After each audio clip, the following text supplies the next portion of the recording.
Hey, welcome back to the new design for living, reimagining how we live, how we love, and how we treat each other. Yeah, it is a vision for sure.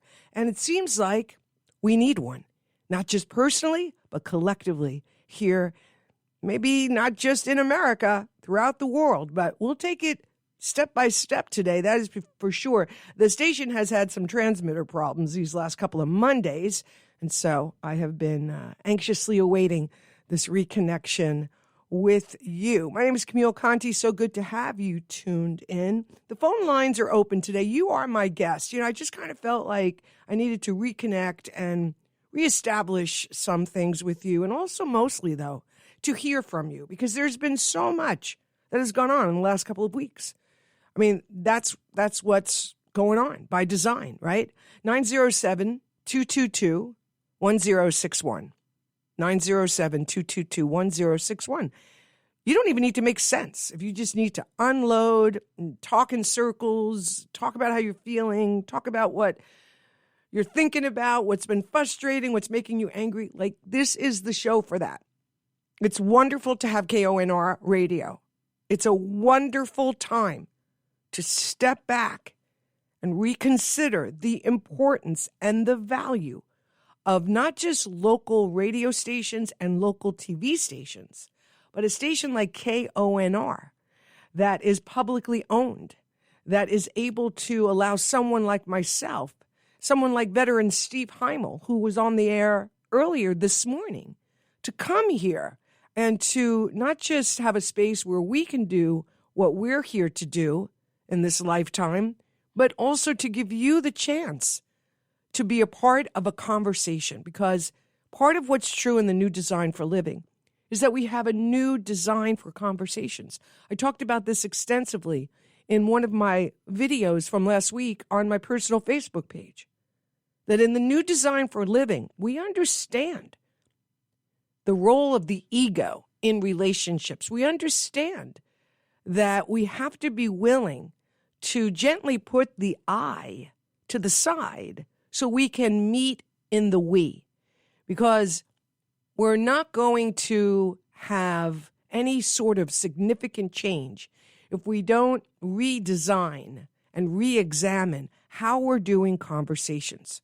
And so it is my hope here on the show, and I know it's true for Steve's show and other shows that are here on KONR, we are creating a space where we can listen to each other more respectfully, challenge each other's thinking about things, but not necessarily need a right or a wrong, a this way or that way, with no way in between, because there is more than one way, clearly. The whole idea here is to find a collaborative way that has enough of what is good from everybody to radically reconsider what we need to do locally, personally, and collectively to take hold of what's happening and redesign it.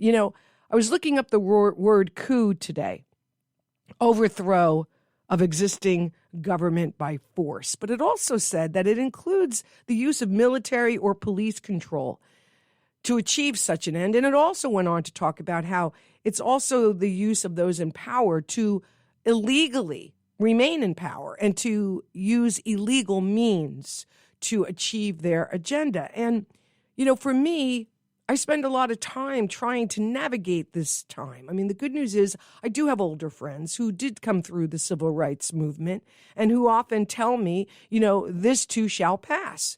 And I lean into that when I need to. Perhaps you have people speaking like that to you as well, that this country and other countries have gone through moments like this. I don't think America has quite gone through something like this in my lifetime. It's one thing having a political party that has different ideas and then takes hold in the majority and institutes those ideas using the parameters, the agreements, the laws that have been established and agreed upon. This is definitely something different.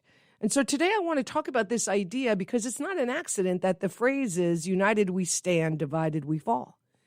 And so my question to you is, which train are you getting on?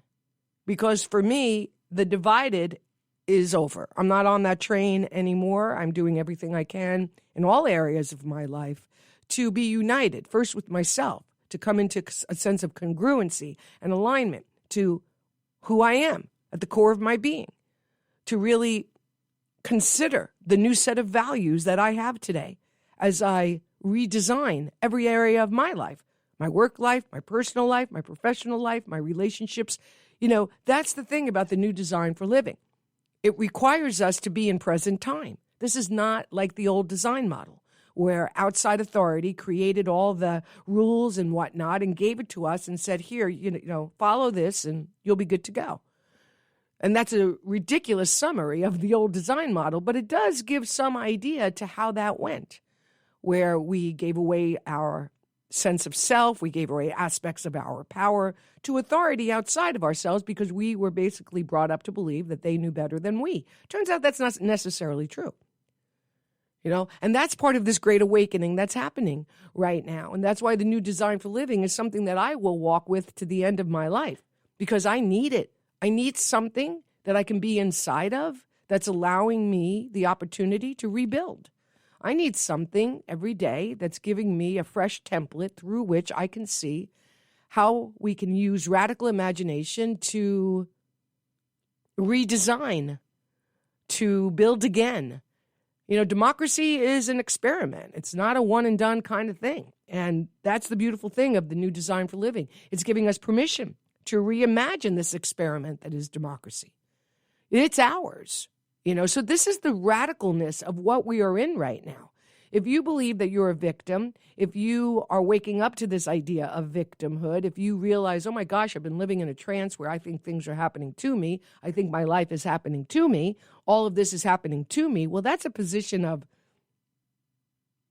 you don't have power in that position. It's happening to you. You're not in a position of power. You're not in a position of authority, of personal empowerment. You're not in a position of believing and feeling like that you can do something about that because it's happening to you. It's already a done deal. However, in the new design model, we have long left that. This is the year of the snake, and we are definitely shedding. And in the new design model, we have stepped into our power. We have accepted and we respect this inherent creative power that we are using every day, whether we're aware of it or not. That's why to a great degree, this is a spiritual rewiring of how we live, love, and treat each other. It is a rewiring of how we are doing this thing we call life. And if the word spiritual kind of triggers you, I want to invite you to take a look at that because spiritual is not religious. This is not that. We come from the material comes from the spiritual. The formless comes from, or rather the form comes from the formless. Like that's part of what the new design for living is all about, is giving us a fresh education, a quick education about how it all works. Like I always love to say, because it's true for me, something knew the rose. I didn't know the rose. Something knew the rose. And something packed that rose in a bud and then packed it into a seed and then created soil and created a law that cracks open the seed. Nobody sees that law, but we plant anyway. Something cracks open the seed and draws forth the bloom. And ta-da, we get to experience that process of creation. That's part of what we live inside of in the new design for living. And so in this idea of united we stand, divided we fall, the question that is upon us today is, which way are you going? Now, whichever way you go, I still love you and I still respect that choice. I might not be able to play with you. I might not be able to build with you. I might not be able to have long-term conversations because a consciousness of division won't yield to the middle ground where you have to put some of that aside to listen to different ideas and different ways of going about things. And so these are some of the components of the new design for living. And believe me, I've met more than enough people that just, do that gesture with their hand that I'm doing right now that you can't see, that dismisses this kind of a thing. And that's okay. But like the song says, wake up, America. Like we need a vision. Let me say it this way.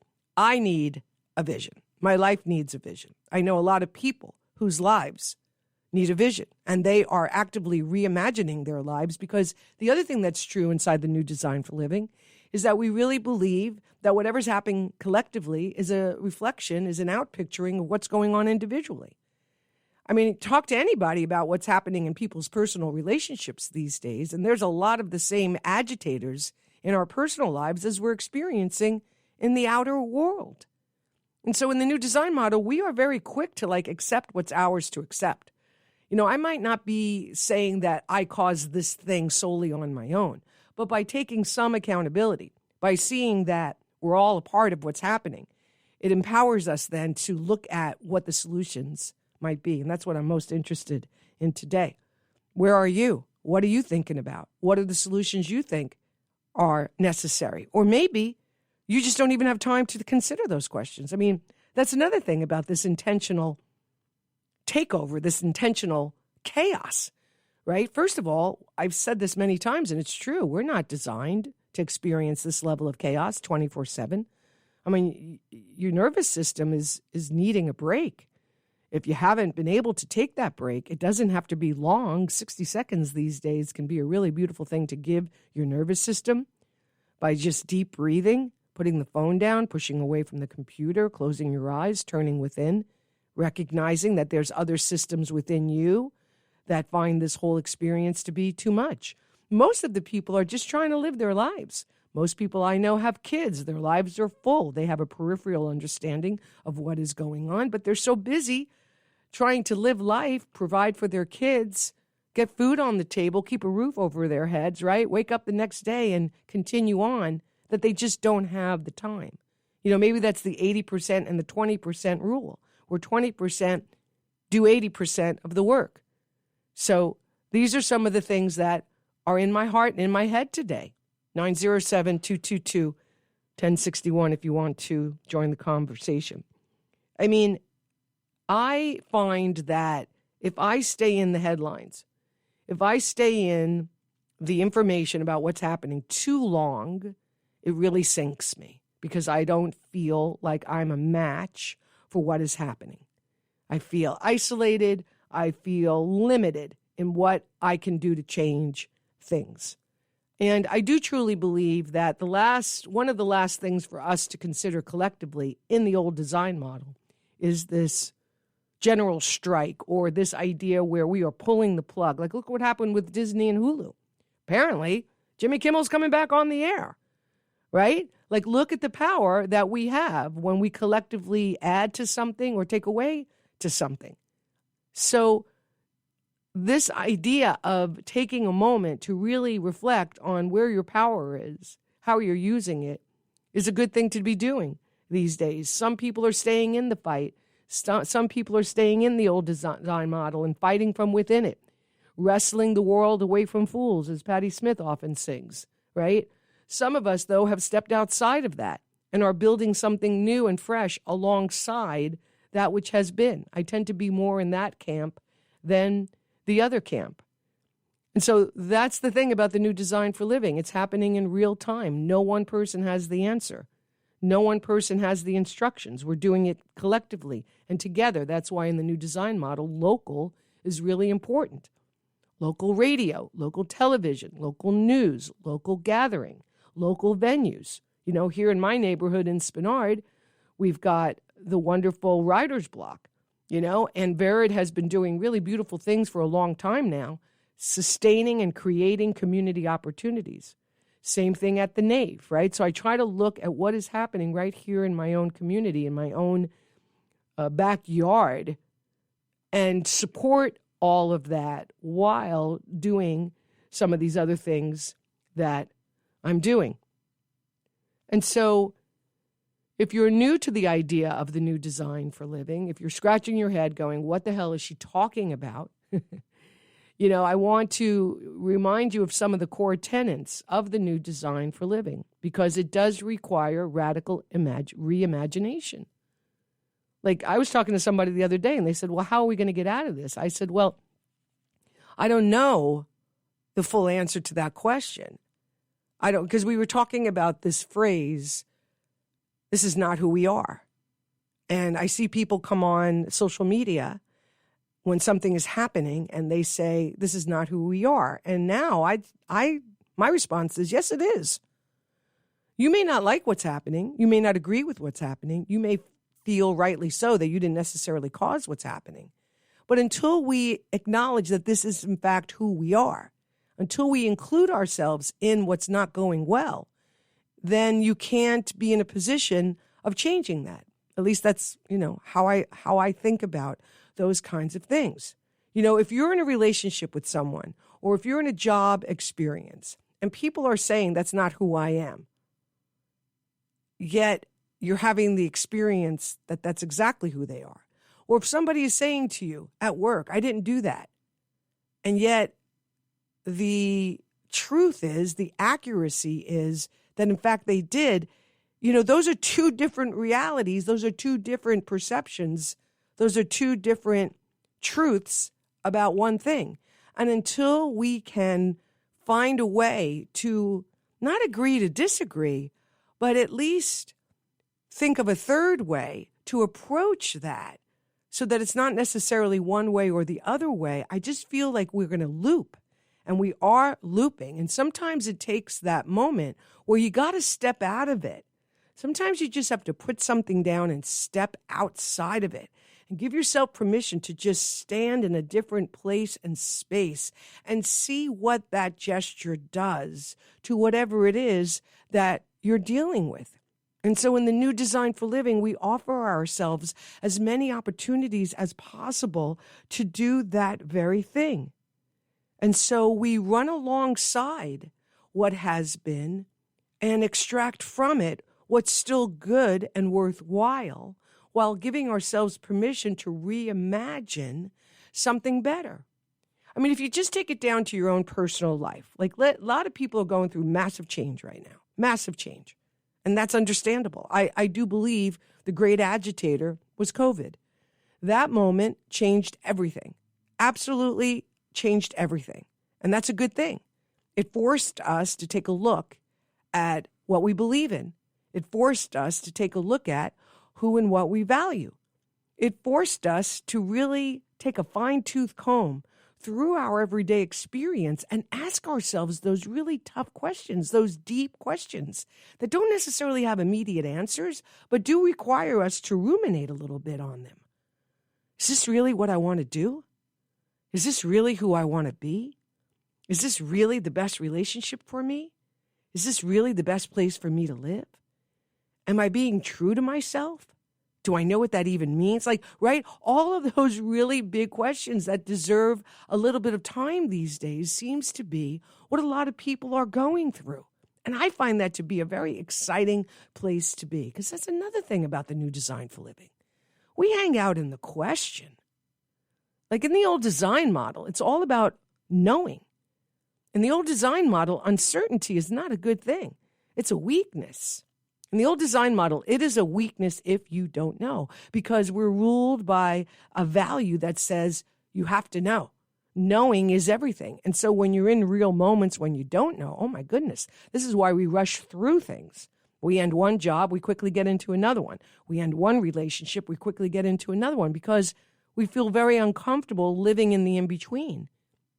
We haven't really learned how to navigate that in-between space where something's ended, but something hasn't yet begun. And in the new design model, we love that place. That is fertile ground. That's where it's happening. If you can get more comfortable living in the discomfort of not knowing, oh my gosh, talk about a skill for these days. Because when you get more comfortable, being uncomfortable, not knowing, guess what happens? You come to know. When you could just hang out in that field and say to yourself, wow, I don't know the answer to this. And that doesn't necessarily feel very good, but I'm okay with that.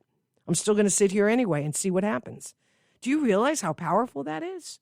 Do you understand how many possibilities and how much potential and how many answers can come to you when you just sit still, so to speak, long enough for the chaos to fade?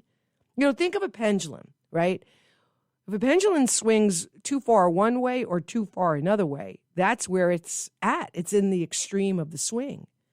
But the beauty of the pendulum is that eventually eventually it starts to bring itself to its center. Eventually the swings become super tiny until finally it rests in that middle place. And that is the place that I find to be extremely helpful for us these days, is finding that middle place where the pendulum eventually comes to a stop. And however it is that you can do that, I want to encourage you to try some new things to do just that. Because in that stillness, oh my goodness, in the quiet, so much information. And the senses, all of your senses, especially your heart, has an opportunity to be at the table. I mean, the heart wants back in. In the old design model, the heart isn't revered. It's not valued. The mind is. I'm not saying there's not a place for the mind. Of course there is. But when you start doing heart work and you start really understanding the brain that's inside the heart, I like to call the heart the brains of the operation. When you start letting go of knowing as a means to know and start tapping into your feelings, wow, that's a game changer. Because feelings are a preview. That's another thing we talk about extensively in the new Design for Living. Feelings are a preview. That's why one of the most important questions you can ask yourself at any given moment in the day is, how do I want to feel? How do I want to feel about this? And when you give yourself permission to settle into that feeling, oh my goodness, that's another game changer. When you use your feelings as your true north, watch how things line up behind it. Watch how things fall away. When you are done with drama and you choose peace, that's a game changer too. And this is what's happening for people. It's absolutely fascinating. I've got like a dozen people around me in various relationship with myself who are all going through this deep and profound re-examination where things that we used to allow, things that we used to be okay with, things that we just accepted because it was easier, suddenly now are being presented to us in a new way. Things that we tolerated, now we're not really willing to tolerate anymore. And so if you're going through all that, consider yourself in a good group of people. Because as Willie Niles sings in that song, Wake Up America, this is what's happening. We are waking up. The question is, what do we do with that awakening? How do we come together with that awakening? How do we affect change on a global scale, on a collective scale, by living more authentic lives? I always go back to the pebble in the pond. I find these to be really helpful these days. If you are at a pond, well, however big or small it is, and if you have a stone in your hand, whether it's a pebble or a rock, doesn't matter, and you throw that pebble or that rock or that boulder into the pond, let's use the pebble. I mean, we know what a boulder does, we know what a rock does, but if you throw a pebble in a pond, what happens? From wherever that pebble hits the surface of that water, that touch point creates ripples. From the center of that action, ripples begin to go outward, and those ripples eventually touch the banks of that pond where the water meets the dirt or the grass or whatever it is, terra firma. That is the thing to consider these days. Every choice, every word, every thought, everything we do is creating a ripple effect in the collective. That's why at some point I have to remove myself from the outrageous stimulation of the world of effects. Who can keep up with this? Because it is intentional by design. It is intentional by design. This is leadership by chaos. However, if I say any one thing today that you take with you, it's this. You've got the power. You absolutely have the power. Whether you have a relationship with it today, whether you have thought that you have the power, I'm really serious. You have the power. This is what ultimately they do not want you to awaken to, because when you realize that you have the power, when you realize that you have creative power, when you realize that not just your words, but your feelings and how you think about things all create a creative ripple in the entire tapestry. Wow, that is incredible. Like, if I didn't know that, I would be super depressed these days. If I didn't believe that I had actual creative power to design my own life, I really don't know exactly what my life would be like these days. And so these are some of the basic tenets of the new design for living, that we have this inherent power to design our lives. And I definitely don't have all the answers, for sure, and I don't want to have them all, because that would be ridiculous and boring and would exclude you, when I'm really about including you. And that's why I come here every Monday and spend this hour with you, not to pontificate or have monologues, but to hopefully activate something in you that might cause you to reconsider things from a fresh perspective. Reconsider how your pebble is affecting your pond, and to really consider if there's something that you might want to choose again. I have just launched a new opportunity for people, because one of the things I'm really clear about is I am definitely here to help people step into their power. I'm here to really help people wake up to who they really are. And sometimes you need help doing that. I've needed help my entire life doing that, and I've had a lot of people who have helped me. And so I have just launched From Confusion to Clarity, a mentoring experience for those on the threshold of change. Now, this is for you if you want to deal with something personally, if you want to deal with something professionally. I had a fantastic session with someone recently all about their business. And we did the session that I call the deep dive.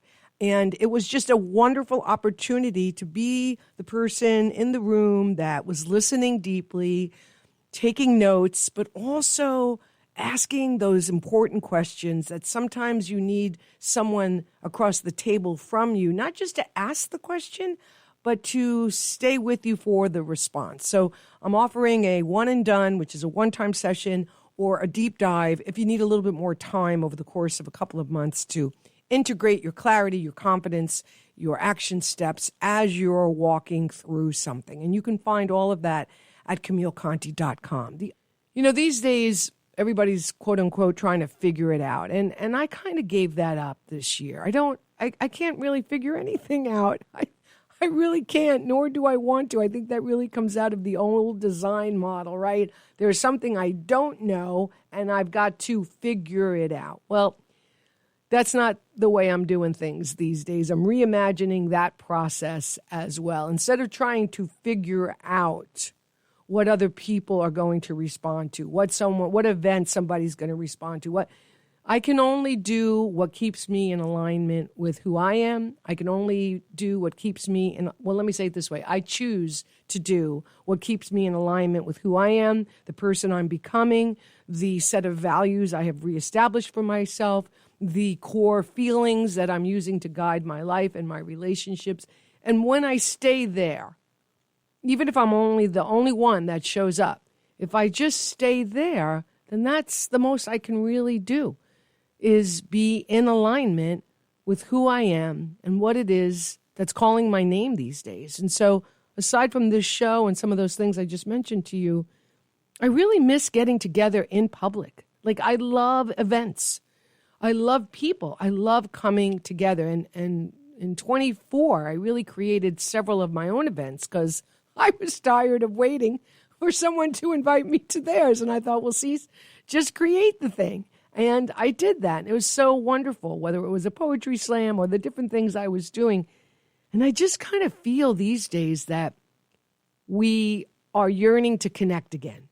And I will be putting some things together that will bring in music and community and connection and conversation and topics, but also, again, an opportunity for you to engage in the conversation, for you to be heard, for you to share your thoughts about what's happening in our community, in our state, in our country, and in our world.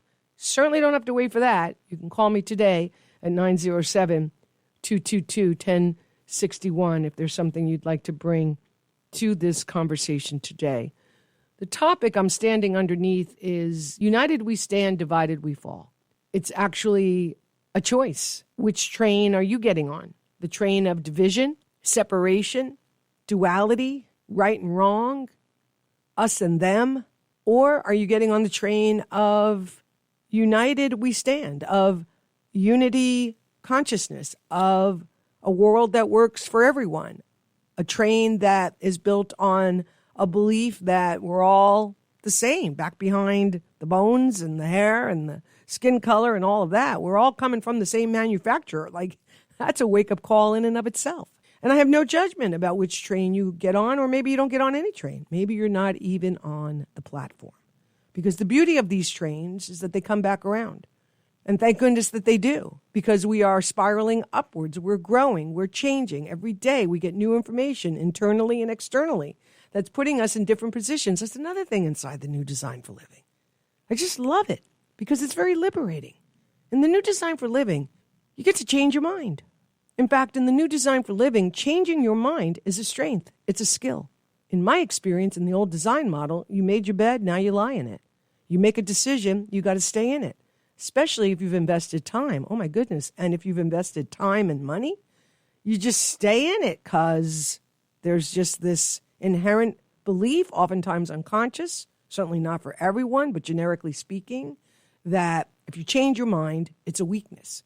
When you start really looking at this programming that we came through, when you really start looking at the dysfunction of the program, when you move yourself from the front row to the back row and look at the entirety of the screen and all the elements that are projected onto it, it's really something else.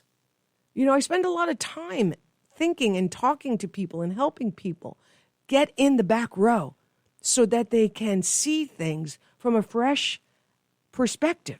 You know, part of why I'm not necessarily in the old design model trying to fix it from the inside is because I just truly believe that the plot line and the storyline of the old design model has a very specific outcome. And it's not necessarily one of unity. It's not necessarily of united we stand. The old design model, the old programming, the thing that's holding on for dear life is division. It's separation. It's duality. It's us versus them. I mean, look at what we're doing to each other. And I find that the people that are most okay with that are the people who won't be at the hands of that violence or that law or that behavior or that government assistance. That's what we call privilege. But you see, in the new design model, we don't think that way. In the new design model, we think like the great Solomon Burke sings. If one of us is chained, none of us are free. If one of us is chained, none of us are free. Well, you say, well, that's really stupid. I mean, that person's chained. They did this thing. They're chained, and I'm free. That may be true, but we still know that inherent in the truth of the new design model, that back behind it, we are all connected. And the problem with that is once you go in there and you look at things from that perspective, even if you leave it and go back to the old way, that changes everything. But here's the thing. The journey through those initial moments can be difficult. And that's why I've got this new service I'm offering so that somebody can walk alongside you until you strengthen that muscle and can do it more on your own.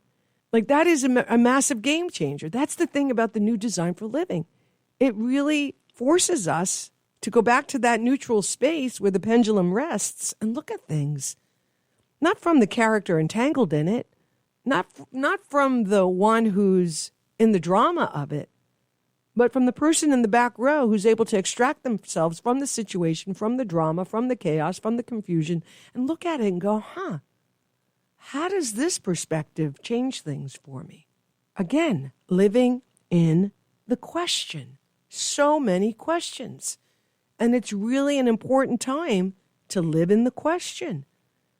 I have more questions than I have answers.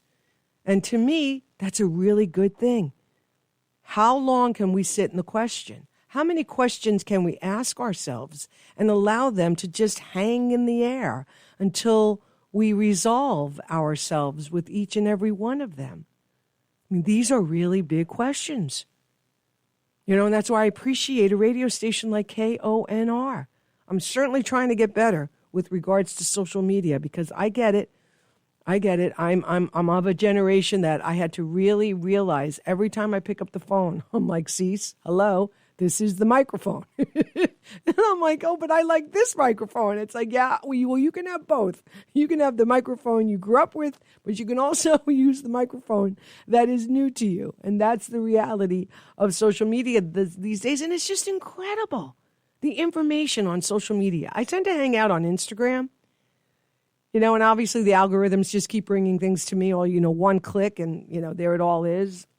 But just like information about health, just the information about cancer, all these people who have survived cancer using all these natural remedies, it's absolutely incredible. It's beautiful. It's amazing. How many people are just bringing to social media solutions, whether it's growing food or, I just saved a video on how to make your own toothpaste because I thought, I want to get back to some of these more natural ways. It's such a powerful time. There are so many solutions out there that we can embrace. Like one of the things I'm personally committed to is the elimination of plastic. I've got nephews and nieces, and some of them have kids. And I've seen enough videos of the horrors, not just of plastic waste in our oceans and in our rivers, but what it takes to create a bottle of water, the plastic that is a bottle of water. And now, of course, all this information about the nanoclusters of plastic that are entering our own system and our bloodstream, none of which is good. And so I had to just decide, okay, I have a new value about this. I'm not going to use plastic anymore. So look at all the things I had to change. Started with my bath soap, comes in plastic bottle, going back to bar soap. My shampoo and conditioner comes in plastic bottles. Now I'm going to bar shampoo and bar conditioner. My laundry soap comes in plastic bottles. Now I do laundry sheets. My water bottles, I don't buy them anymore. I've got one that I use over and over again. So little gestures in your own life that empower you, because one of the things that I also feel is true these days is we need moments of victory. We need these tiny little moments where we make a choice and have a direct response to ourselves about it. And when you can be okay with the small steps that bring about small, tiny change, or one gesture that you do that brings you closer to being more in alignment with who you want to become, that kind of moment is really important these days. And lastly, of course, we had the experience recently where yet again gun violence took the life of not just one person that day. There were also 2 other shooting events that happened in our country. And nothing has divided us more, perhaps, than this topic of guns. This idea that we have to lose a life or two in order to maintain our right to bear arms. It's a fascinating perspective. It's a fascinating conversation. But the truth of the matter is, as the Killers sing in their great song, we have a problem with guns in America. And one of the things I talked about on my Facebook video was how fascinating it is. When you're inside an experience where there's a set of rules for this group of people and another set of rules for this group of people. And so you watch this group of people instill their rules for the other group of people on those people when something happens. And then when that very thing happens to the original group of people, they have a completely different set of rules. And so you've got one side looking at the other side, kind of scratching their heads going, well, hold on a second, wait a second. When this happened to us over here, you were saying this about it. when this happened to us over here, like you kind of dismissed it and said, that's just the way things go. Now it's happening to you over here, and there's a whole new set of rules. There's a whole new response. Why don't we get that response? And that's the place for this greater dialogue. That's what division does. Divided we fall. Divided we fall into two categories, at least two, oftentimes more. Divided we fall into one set of rules for this group of people and one set of rules for the other group of people. And guess what that does? That keeps us fighting. It keeps us at each other's throats. It keeps us looping. It keeps us spinning while the people in power are taking and are creating a world that can be very scary if you look at it for what it really is all about. And so we come back to the question, what do we do with it all? How do we handle this? How do we take care of ourselves? What is ours to do? And so my hope today is that you just consider, well, not you just, my hope today is that you think about things from the first square. And the first square is you. You and your relationship to yourself. Because the other thing that's true these days is all I have is me. If there was a camera in my home and people were looking at what happens at night, particularly, I would have already been picked up by somebody. Because my way is I spend a lot of time processing out loud alone in my home. Because I got to work it out. I can't journal anymore because there's so much going on that my hand it just can't move fast enough. And I'm a very, audible person. It's about the voice for me. It's about the word. And so I tend to process using my voice, speaking out loud, whether it's with one or a group of people, but certainly also on my own. And I'm redesigning things. I'm redesigning the templates of my personal relationships because I've changed. And I'm really looking to co-create relationships from a different place these days, and that's moving people around from the inner circle to the outer circle, from the outer circle to the inner circle. And it's not easy to do this. And it's a path that you oftentimes have to walk by yourself. And so what I realized the other night is all I have is me. Like, no matter how many people I ask, no matter how many opinions I gather, no matter how many professionals I choose to be mentored by, counseled by, in the end, as in the beginning, all I really have is myself. And that is why I want to encourage you to realize that the greatest thing you can do these days is come into alignment with yourself. Even if you have to walk alone for a little bit, for a little while, to come to know who you really are. Because every decision I make, I have to be able to stand with that decision. Even if it turns out to be the wrong decision, even if I could have made a better decision, I will never know that unless I make a decision. And all I can ever do in any given moment is take the information I have, use my spiritual discernment, use my heart's filter, ask myself the question, how do I want to feel? Ask myself the question, how does this pebble, that is the word, that is the comment, that is the conversation, that is the thought, that is the feeling, how is it affecting those involved? And to do my best to have internal alignment before I let that arrow go. That's all you can do. You can't affect how the arrow is being received because everybody has their own filters. All you can do is be super clear and clean about how you sent the arrow. Did I send it with love? Did I send it with consideration? Did I send it with boundaries to support who I'm becoming? Did I send it with a new set of values that includes the best for all involved? Did I send it with love? Did I send it from a place of oneness? That's all I believe we can truly do is to take the time to be super mindful of our intentions, to be incredibly clear about what we have packed into the tip of that arrow. And as we pull back the arm and we feel the tension that exists prior to letting it go, when we feel the tension that comes with creating a new boundary, deciding to live a different way, letting go of a habit that no longer serves us, stepping into new disciplines, while the mind pushes back, tapping us on the shoulder incessantly all day and all night long, trying to get us to go back to the old way that it knew, because that's the most comfortable thing for the mind is what it knows. It doesn't like not knowing. That's why people stay paralyzed in between a choice, because the mind likes to know. The mind will say to you, hey, before you let that arrow go, I want to know exactly how it's going to land, and then we can feel better about letting it go. Well, that's just not how it works anymore. That's why you have to include you don't have to do anything. That's why I include the heart.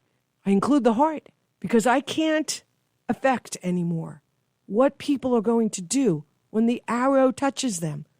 But if I've sent it with the cleanest and most purest of intentions, if I've sent it with a willingness to keep the door of communication open, if I've invited people in to the we, where we both leave the ego I aside, to have a third, if not fourth, fifth, and sixth way of thinking about something, talking about something, considering how our behavior may be landing with and in another person's experience, even if it wasn't the way we intended it. Because that's the other thing, too. Somebody comes back to us and they say, hey, that didn't land very well. Or when you did that, that kind of hurt. The old design model says, well, I'm sorry you feel that way. The old design model says, well, I don't create your feelings. And what does that do? Not a whole lot of anything except hurt more. But in the new design model, because we're not threatened by someone's feedback about how our words or behavior landed, because we don't identify with the ego I, we have a greater sense of who we are. But mostly because we are committed and dedicated to being the best version of ourselves. And sometimes to achieve that, we have to be willing to listen to what someone else is saying so that we can say, you know what, I hear you. That wasn't necessarily my intention, but I hear that regardless, this landed for you in that way, and I want to apologize. Not because we're taking responsibility for something that we don't believe we did, but rather in the new design model, the apology is a way to return to our own congruence. The new design model says, okay, I hear what you're saying, and I'm simply going to be more mindful going forward now that you've given me this information, because you matter to me and the we matters to me greater than the I. Because in the old design model, righteousness is a really strong motivation. And that is why divided we fall, because we become unwilling to step out of the righteousness and to step back into the heart that is always showing us really what is more true and what is more right to do. And so with that, thank you so much for being a part of the show today. I appreciate it. You can find all the shows I've done here on KONR at The New Design for Living on podbean.com. You can also find all the shows I've done here in podcast form at Apple Podcasts and really on all the podcast platforms that are out there these days. Take super good care of yourself, and I'll see you next Monday.